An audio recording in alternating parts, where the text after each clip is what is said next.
Bonjour et bienvenue, vous écoutez Akiba Plat, le podcast 100% Occitanie pour être bien dans son ventre, dans son assiette et dans sa vie. Si vous êtes à la recherche de conseils et d'astuces pour améliorer votre digestion, si vous avez envie de prendre soin de vous de façon naturelle, si l'alimentation est un sujet qui vous passionne ou qui vous questionne, et si vous voulez découvrir des personnalités locales inspirantes avec un accent chantant, alors vous êtes au bon endroit. Je suis Audrey Boyer, naturopathe certifiée et fondatrice de ce podcast. Ce qui me passionne, vous accompagner à mieux manger et à retrouver un ventre serein pour un quotidien plus apaisé. Dans ce podcast, seul ou avec mes invités, je vous partage tous les mardis des conseils et astuces pour prendre soin de vous et de votre santé au naturel. Et maintenant, place à votre nouvel épisode. Bienvenue dans l'épisode 60 d'Akiba Plat Podcast. Aujourd'hui, pour la deuxième fois depuis la création du podcast il y a 2 ans, j'ai enregistré cet épisode à distance. Et oui, vous le savez, la proximité c'est une des valeurs phares d'Akiba Plat. Mais le sujet du jour est tellement important que j'ai fait une petite entorse. Dans cet épisode, on va parler d'un sujet qui nous concerne toutes et tous et qui est parfois négligé, alors qu'il est l'un des piliers de notre santé. Je veux parler de la prévention bucco-dentaire. Car oui, prendre soin de ses dents et de sa bouche, c'est prendre soin de sa santé dans son ensemble. Avec mon invité François Thibault, ancien dentiste qui consacre aujourd'hui toute son énergie à la prévention bucco-dentaire, nous allons explorer les liens entre la bouche, le microbiote et la santé digestive, mais aussi vous partager la routine idéale pour prendre soin de ses dents et de sa bouche naturellement.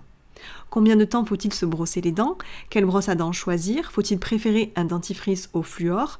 Quid des bains de bouche? François Thibault nous répond dans cet épisode. Bonjour docteur François Thibault, je suis ravie de vous recevoir dans Akiba Plat Podcast pour discuter d'un sujet tellement important et dont on parle peu, la santé bucco-dentaire. Vous avez été chirurgien dentiste pendant plus de 30 ans et vous êtes aujourd'hui consultant et formateur en prévention bucco-dentaire auprès du grand public et aussi auprès des entreprises. Et vous avez d'ailleurs fermé votre cabinet en 2020 pour vous consacrer à la prévention. Alors, quel a été le déclic ? Bonjour Audrey, et puis un grand merci de me recevoir sur ce podcast et me donner justement la possibilité de parler de la prévention bucco-dentaire ô combien importante. Alors, effectivement, j'ai été dentiste pendant 30 ans dans l'ouest de la France. J'étais omnipraticien. Alors, qu'est-ce que ça veut dire? Je touchais à tout, je faisais de tout. Au bout d'un certain temps, au bout de peut-être 25 années de pratique, j'ai pu constater que 80% de ce que je voyais au cabinet, des problématiques que m'apportaient les patients, 80% de ça aurait pu être évité avec des bonnes préconisations, une bonne anticipation dans la vie quotidienne. Vous rajoutez un petit peu de surmenage, vous rajoutez un petit peu de Covid, et j'ai donc fermé mon cabinet définitivement fin 2020 pour me consacrer totalement mon temps et mon énergie à la prévention bucco-dentaire, à la transmission, avec un immense plaisir, de ce que je sais pour faire chuter le risque. Alors, je me positionne pas du tout comme un sauveur. Ces idées, je les lance dans l'air et les prend qui veut. Il n'y a pas eu un déclic précis, il y a eu une succession d'événements et de réflexions qui m'ont permis de me sentir aujourd'hui extrêmement bien à ma place à transmettre ces infos-là.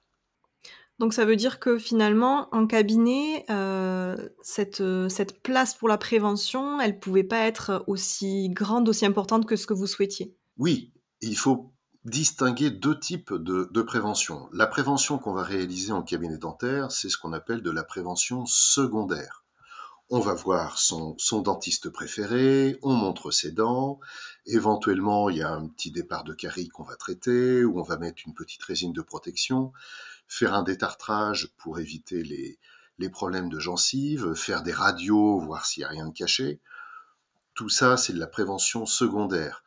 Le chirurgien dentiste, avec le peu de temps dont il dispose aujourd'hui, va assortir ses soins ou son examen clinique de conseils qui, malheureusement, le temps faisant défaut, vont se limiter à dire qu'il faut se laver les dents 2 fois, 3 fois par jour, avec un bon dentifrice, qu'il ne faut pas manger de sucre. Et puis voilà. Or, la prévention, c'est beaucoup plus que ça.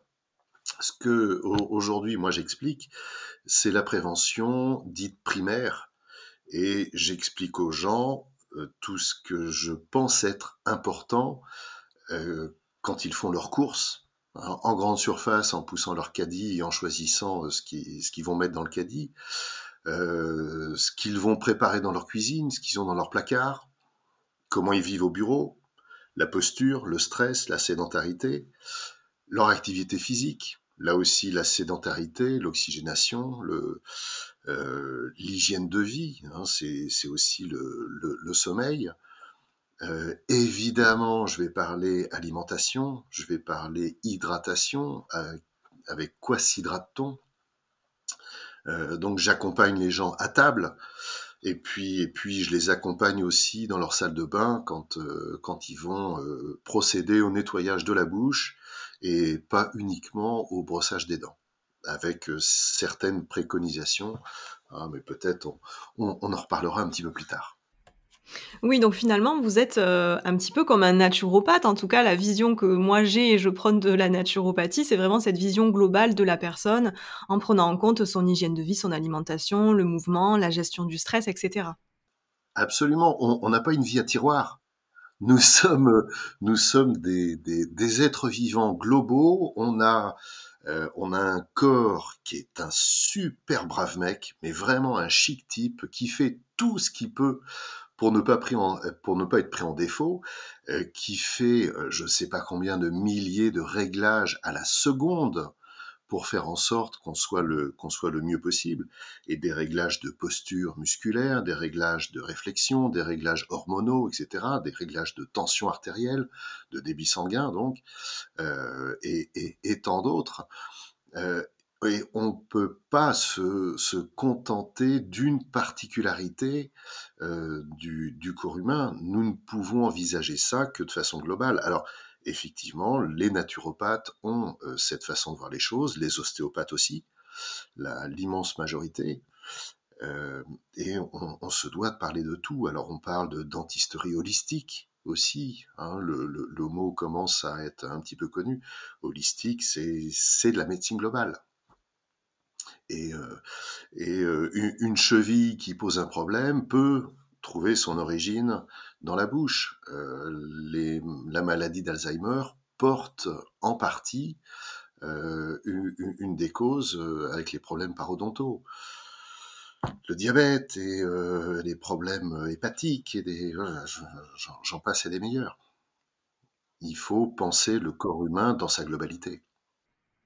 Alors justement, pour entrer un peu plus dans les détails, pourquoi est-ce que la prévention bucco-dentaire, elle est si importante pour être en bonne santé? Tout commence par la bouche et tout finit par la bouche aussi, hein, du cri primal jusqu'au dernier souffle, hein, il s'en est passé des choses par la bouche. La bouche permet de nous alimenter, de faire rentrer le bon carburant dans le corps humain. C'est aussi par les muqueuses de la bouche et par les dents quand elles se carient. Et j'ouvre une petite parenthèse, les dents ne sont pas programmées génétiquement pour s'abîmer. Je ferme la parenthèse. La bouche est une porte d'entrée pour les bactéries colossales. Pour les bactéries, les virus, les champignons, les microbes, hein, pour généraliser. Porte d'entrée par la gencive, quand il y a une effraction par la gencive, ne serait-ce qu'un petit saignement doit vraiment être considéré. Un petit saignement n'est pas normal. Alors, si c'est consécutif à une blessure, bon, là, c'est pas bien grave, ça va cicatriser, il y a tout ce qu'il faut dans la salive pour ça.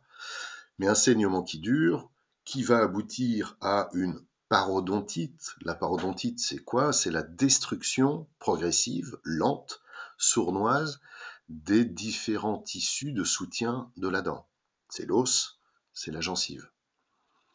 La deuxième porte d'entrée majeure des bactéries dans le corps humain, c'est par l'acarie, donc directement par la dent, qui n'est pas un caillou, hein, c'est un petit cube qui a 5 faces, qui est présenté à l'extérieur, et c'est un cube qui est un organe vivant. Il y a un petit cœur dans la dent. Hein, c'est vascularisé, c'est innervé, et quand la carie progresse à l'intérieur de la dent, donc à cause des bactéries qui produisent des acides, ces bactéries vont rentrer dans le corps tout doucement, a fortiori quand il y a un abcès ou une infection au bout de la racine. Hein, là, c'est la porte ouverte vers l'ensemencement de plein de parties du corps, en particulier des organes artificiels, hein, une prothèse de hanche, une prothèse de genou, un implant dentaire, ou un organe qui est affaibli. Ça peut être le cœur, ça peut être le foie, ça peut être les reins, ça peut être une articulation, un tendon. Les bactéries vont sélectivement aller se fixer là-dessus et en déséquilibrer la fonction. La bouche est extrêmement importante. Ça n'est pas qu'un entonnoir qui sert à faire rentrer des trucs dans la bouche, dans le corps. C'est la porte d'entrée majeure. Et là, je reviens sur, cette histoire de saignement parce que c'est vrai qu'au quotidien, on peut entendre des personnes, qui disent que voilà, ils ont, de temps en temps, quand ils se brossent les dents, les gencives qui saignent. Mais bon, que voilà, ils prennent pas ça forcément très très au sérieux. Donc je trouve que c'est intéressant en tout cas de revenir dessus et de bien montrer que, en fait, ces petits signes que le corps nous envoie vont avoir des conséquences bien plus graves si on les prend pas en compte et prend pas en charge dès le début, en fait. Bien sûr, avec cette fameuse porte d'entrée bactérienne. Hein, le grand principe des bactéries, elles s'alimentent avec du sucre. Et fort de ça, elles vont produire deux types de substances, des acides qui vont bouffer la dent et des toxines qui vont bouffer la gencive. La gencive, en temps normal, sa première réaction, ça va être de gonfler, d'augmenter sa vascularisation, parce que le système immunitaire va apporter tout un tas de cellules qui sont là pour lutter contre un élément étranger potentiel. Donc ça va générer de l'inflammation, ça gonfle, il y a plus de vascularisation, donc on y touche, ça saigne, forcément. J'ouvre encore une petite parenthèse. Nos amis les fumeurs vont dire ouais, mais moi on dit que le tabac c'est l'ennemi public numéro un des gencives. En fait, avec le tabac et tous les bons produits qui sont mis dans les cigarettes, toute la microvascularisation terminale qui est dans les gencives est sclérosée, c'est-à-dire qu'elle est coupée, supprimée, détruite. Donc les gencives ne peuvent plus saigner comme elles devraient, et les gencives sont en immense souffrance, alors qu'elles devraient saigner pour pouvoir se défendre. Donc, des gencives qui ne saignent pas chez un fumeur, c'est évidemment complètement anormal. Et on connaît tous des gens qui ont arrêté de fumer, ou mieux encore, qui ont supprimé le tabac de leur vie, c'est encore plus fort, et qui se retrouvent avec les gencives qui saignent, ou qui se mettent à tousser, ou qui se mettent à avoir des rhumes à répétition. Ben oui, là, le corps, enfin, peut réagir et s'exprimer face à une intrusion.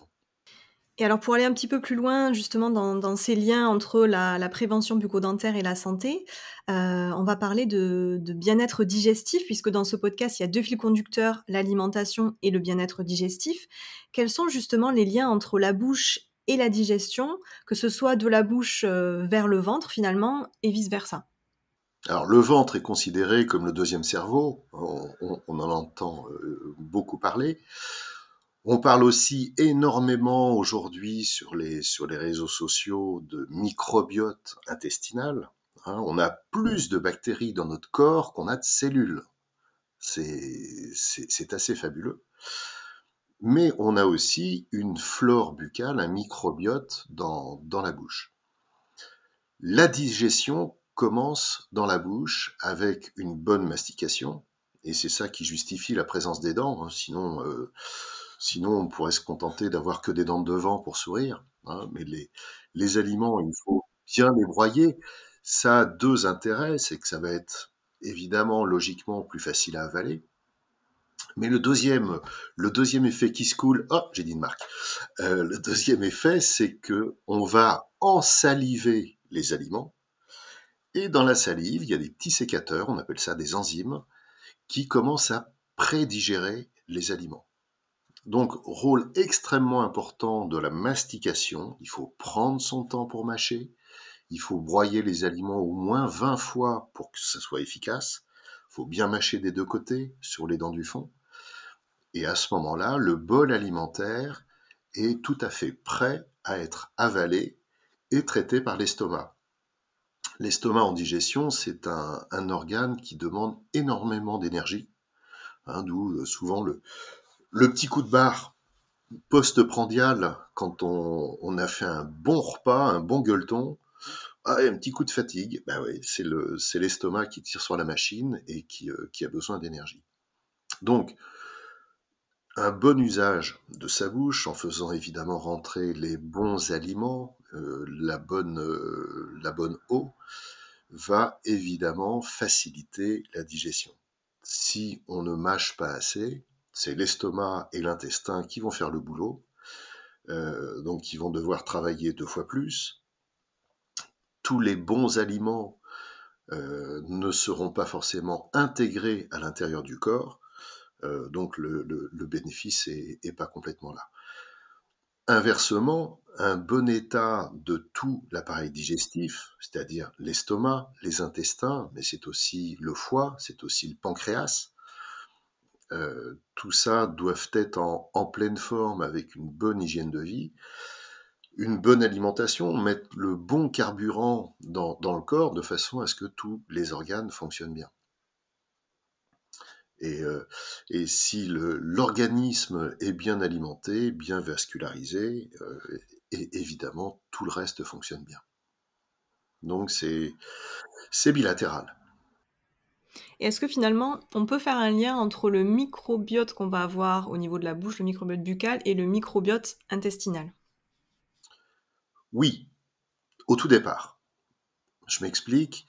Le premier microbiote que l'humain va avoir, va commencer à développer, ça va être le microbiote vaginal de sa maman lors d'un accouchement par voie basse. Hein, un accouchement par césarienne, le microbiote ne sera pas tout à fait adapté dans les premiers temps aux petits. Donc c'est cette première flore bactérienne qui va commencer à se développer dans la bouche avec tout un tas de bonnes bactéries. Hein. Alors, dès qu'on entend parler de bactéries, on se dit au secours, au secours, au secours, attention. Non, il y a des bonnes bactéries qui sont là pour protéger, pour équilibrer les zones muqueuses. Et puis il y a des mauvaises bactéries qui, quand les bonnes ne sont plus là, ces mauvaises vont prendre la place et vont procéder à des formes différentes de destruction. Toute cette flore bactérienne buccale va initier au tout début, grâce à l'allaitement, qu'il soit au biberon ou au sein, mais toutes ces bactéries-là vont ensemencer progressivement les intestins. Dans un second temps, avec tout le mode de fonctionnement qui va se mettre en place, et notamment l'acidité de l'estomac, les bactéries buccales seront détruites par l'acidité de l'estomac. Et la flore intestinale va commencer à prendre son autonomie et à se développer tout doucement comme elle doit le faire. On peut avoir la main encore aujourd'hui sur la flore intestinale avec des probiotiques, et particulièrement des probiotiques qui ne sont pas détruits par l'acidité gastrique.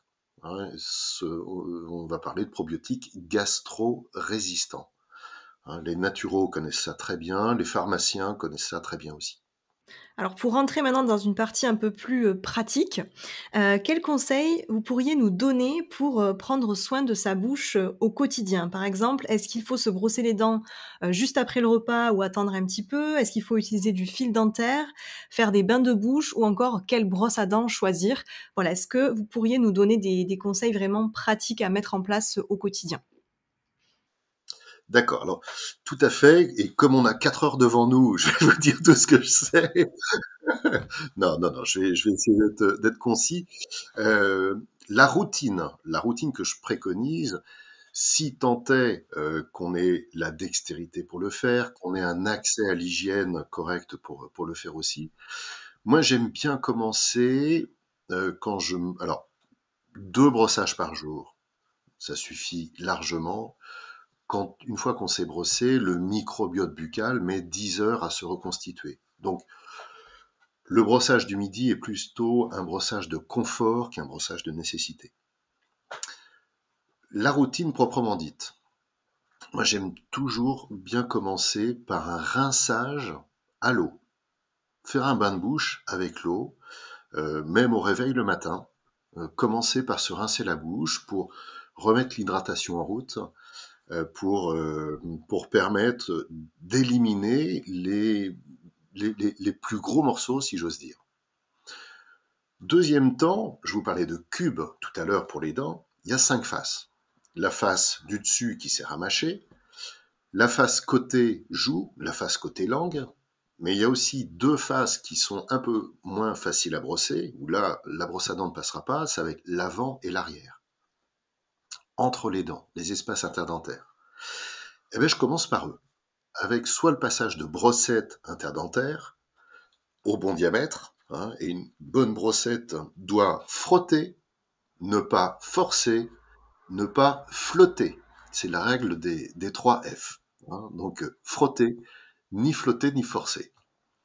On peut faire ça aussi avec du fil dentaire, alors en rouleau ou avec des petits systèmes de fourchettes porte-fil qui sont très pratiques pour vraiment libérer les espaces entre les dents et les points de contact entre les dents. On passe au brossage, proprement dit.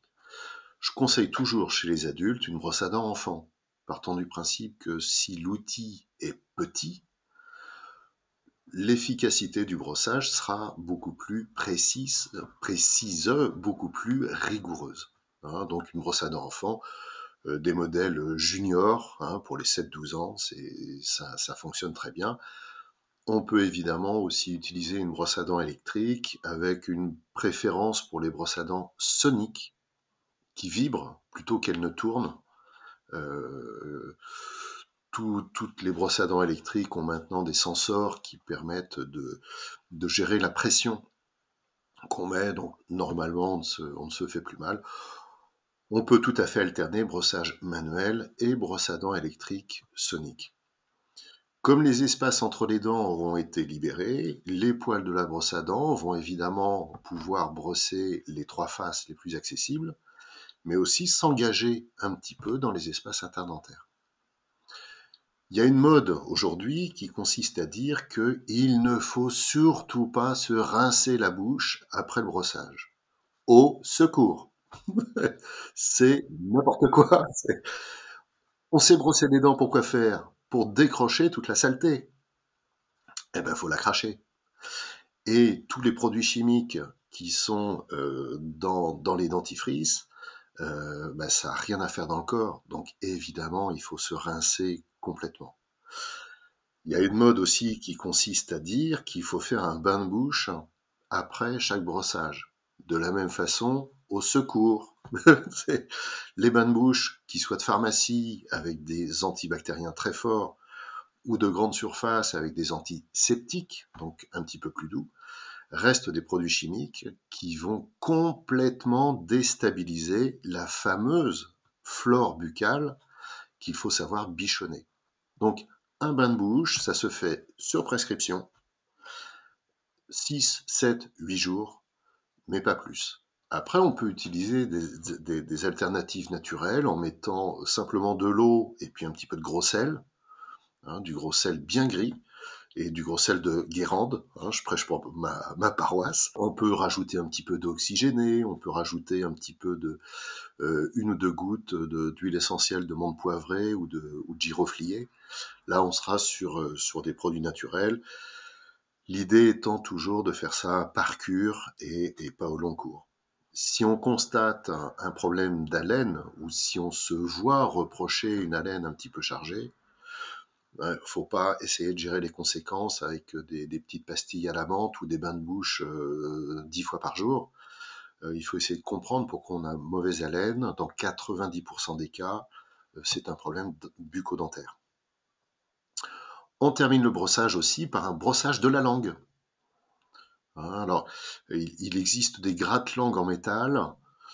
Personnellement, j'aime pas beaucoup parce qu'il y a un risque de blessure des petites papilles qui sont sur la langue et qui permettent de discerner les différentes saveurs, sucré, acide, amer et salé. Donc, avec la brosse à dents, en faisant un balayage de la langue, ça suffit tout à fait. Et puis donc, on termine. On peut utiliser un hydropulseur, une espèce de petit Karcher, ça c'est très bien, ça fait une vraie thalassothérapie des gencives. On peut le faire plusieurs fois par semaine. Et on termine par un rinçage, comme on a commencé, avec de l'eau claire. On peut, et ça marche très bien chez les enfants, pour constater les progrès ou la nécessité de progrès dans la qualité du brossage, utiliser du révélateur de plaques. Ce sont des petits comprimés roses. On croque ça colore la salive en rose et ça va colorer la fameuse plaque dentaire, cette espèce d'enduit blanchâtre qui peut rester sur les dents. Et évidemment, ça part au brossage, mais ça permet de visualiser régulièrement, en le faisant une fois par semaine par exemple, de visualiser les zones qui ne sont pas correctement brossées et de voir les progrès qu'on fait avec ça. Si vous êtes gaucher, attention, vous allez toujours mieux brosser à droite qu'à gauche.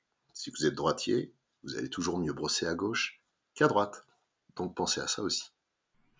Merci beaucoup pour, tous ces conseils. C'est vrai que ça fait beaucoup. On se dit en fait, par exemple le matin quand on se brosse les dents, de penser à tout ça, au début, ça doit être quand même, voilà, une certaine, au début, une certaine routine à acquérir, pour, faire tout entre guillemets «dans les règles» et d'ailleurs j'avais une question par rapport au temps de brossage parce qu'on dit souvent que c'est 3 minutes. Alors est-ce que ça doit vraiment être 3 minutes de brossage ou pas? Oh, c'est un repère les 3 minutes. Il y a des personnes qui font des brossages parfaits en 1 minute, et là où d'autres en 10 minutes, c'est en dessous de médiocre. Donc voilà, 2-3 minutes, c'est un temps théorique. La routine, elle est peut-être un petit peu longue à mettre en place, mais une fois qu'elle est acquise, et une habitude, pour l'ancrer, il faut 21 jours. Une fois qu'elle est ancrée, tout va bien, tout va bien et ça se fait très facilement. Une dernière petite chose sur la routine, après le brossage, rinçage, vérifiez toujours dans le miroir la qualité de votre brossage. Comme on fait en entreprise un contrôle qualité, faites-le avec votre bouche, un bon éclairage. Si vous voyez des petits dépôts qui restent, vous reprenez la brosse à dents 10 secondes, même sans dentifrice, et vous passez dessus. Et si ça saigne, c'est pas normal. Donc là, on prend rendez-vous avec son dentiste. Là, on prend rendez-vous avec son dentiste pour faire le point et puis pour en comprendre les causes qui peuvent être multiples. D'une vraie gingivite installée parce qu'il y a un défaut de brossage à un endroit, à une blessure régulière avec la brosse à dents parce qu'on brosse trop fort, toujours de la même façon, toujours trop horizontalement, et on va blesser la gencive toujours au même endroit. Et donc dans cette routine, on a parlé, un tout petit peu du dentifrice. Alors j'aimerais revenir dessus justement. Quel dentifrice choisir et qu'est-ce que vous pensez, du fluor? Puisque c'est un sujet qui est quand même, encore, controversé aujourd'hui. Alors le dentifrice, effectivement, c'est un gros sujet. Quand tout va bien, j'ai tendance à dire que le dentifrice, c'est du savon. Ça permet d'avoir une bonne haleine, ça permet de déposer un film de glycérine sur la surface des dents qui va permettre à la langue de trouver ça tout à fait confortable après le brossage. Il existe des dentifrices qui vont gérer les hypersensibilités, mais pareil, faut aller chercher la cause et pas se contenter de traiter les conséquences. Donc, ouais, pour moi, le dentifrice n'est pas une obligation, doit être considéré comme du savon, à utiliser en petite quantité. Chez les tout petits, il n'y a pas forcément besoin de dentifrice. Hein. Seul le brossage-balayage suffit dès les premières dents de lait, associé à une bonne alimentation évidemment. Chez un adulte, on va être sur une noisette ou un gros petit pois de dentifrice, ça suffit largement. Les dentifrices tels qu'ils sont conçus, vendus aujourd'hui, contiennent énormément de produits chimiques pour donner de la couleur, pour blanchir la pâte, pour la stabiliser, pour faire en sorte que ça mousse. Donc il y a beaucoup de choses qui peuvent être évitées. Il existe des dentifrices dits bio, qui respecteront un petit peu plus la bouche par des produits plutôt naturels que des produits chimiques. Et puis là-dedans vient le fluor. Alors le fluor, effectivement, extrêmement controversé. Le fluor à l'état pur, c'est un gaz jaune, extrêmement toxique, qui fait partie des 10 molécules réputées les plus toxiques par l'OMS, l'Organisation mondiale de la santé aujourd'hui, au même titre que le plomb, le mercure, le cadmium et d'autres. Associé à certaines autres molécules, il va venir durcir la surface d'émail des dents, momentanément, parce que ça ne dure pas non plus. J'ai coutume de dire que ça n'est pas parce qu'on manque de fluor qu'on a des caries. On a des caries parce qu'on a une alimentation et une hygiène inadaptée et un microbiote déséquilibré. J'ai vu plein de gens avoir bouffé du fluor et utilisé des dentifrices hautement fluorés venir avec des caries. Donc, je répète, ce n'est pas parce qu'on manque de fluor qu'on a des caries. Il faut bien se mettre ça en tête, il faut avoir une bonne hygiène, une bonne alimentation et faire tout ce qu'il faut pour respecter son microbiote. Et deux gros facteurs de déstabilisation du microbiote dont j'ai pas encore parlé, c'est l'alcool et le tabac. Et les antibiotiques, les traitements antibiotiques bouleversent aussi ça. Alors donc, le fluor avec tact et mesure, on commence à parler de fluorer l'eau du robinet, il y a du sel qui est rajouté, du fluor rajouté dans le sel de table. Les pédiatres, suivant les modes et suivant les laboratoires, conseillent aux nourrissons des adjonctions de fluor. Les dentistes peuvent poser des vernis fluorés sur les dents définitives quand elles sortent. C'est de la gestion de conséquences, c'est pas de la gestion de cause. Donc, on peut très bien s'en sortir sans fluor.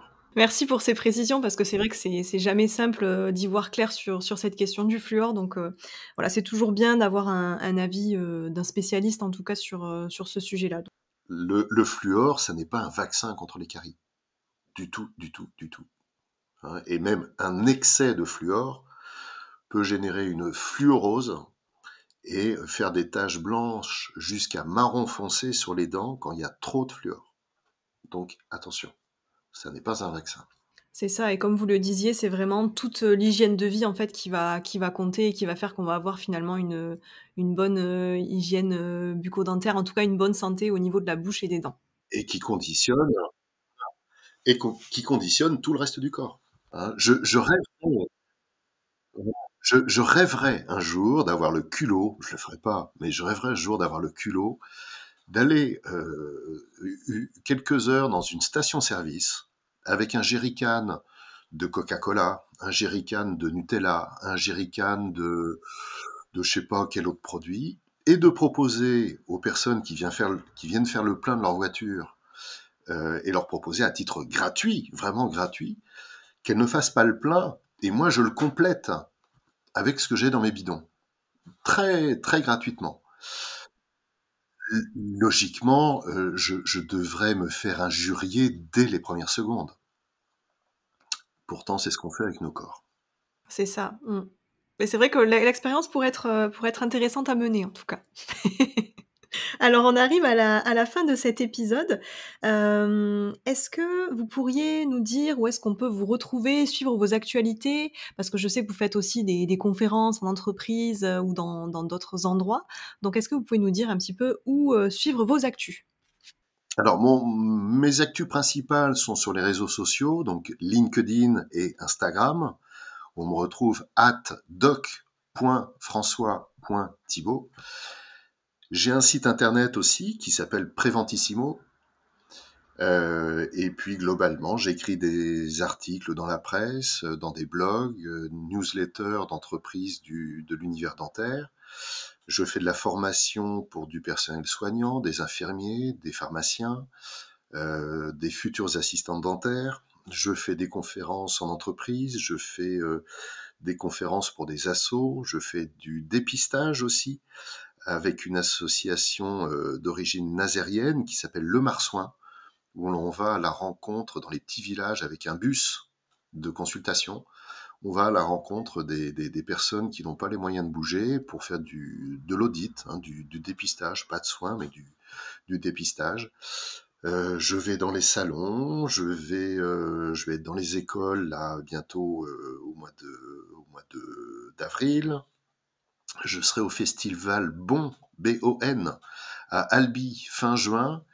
Un festival créé par des chefs cuistots à l'attention des enfants pour leur apprendre le goût, les saveurs, le plaisir de la cuisine. Et pour ce faire, il faut évidemment des bonnes dents, ce qui justifie ma présence. Super. Mais en tout cas, merci beaucoup. Une actualité très riche et tout ça dans le but évidemment de promouvoir la prévention bucco-dentaire parce qu'on a vu ensemble que c'était un sujet qui était vraiment très important pour être en bonne santé de façon générale. Merci beaucoup, Dr François Thibault, et peut-être à une prochaine pour un prochain épisode. On avait évoqué ça hors antenne, donc voilà, peut-être à très bientôt. J'ai plein d'idées. Merci Audrey pour cet échange et au plaisir. À très bientôt. C'était Akiba Plat, le podcast 100% Occitanie pour cultiver le bien-être dans sa vie. Si vous avez aimé cet épisode, n'hésitez pas à le partager autour de vous et à lui mettre une note sur votre plateforme d'écoute préférée. Cela permet de faire découvrir le podcast au plus grand nombre et de soutenir mon travail. Merci infiniment. Et pour me contacter ou retrouver toutes les actualités, abonnez-vous à la page Nature Audrey, NATUR-8 Audrey, sur Facebook ou Instagram, ou bien visitez mon site internet www.audrey-boyer.fr. On se retrouve la semaine prochaine pour un nouvel épisode, et en attendant, prenez soin de vous.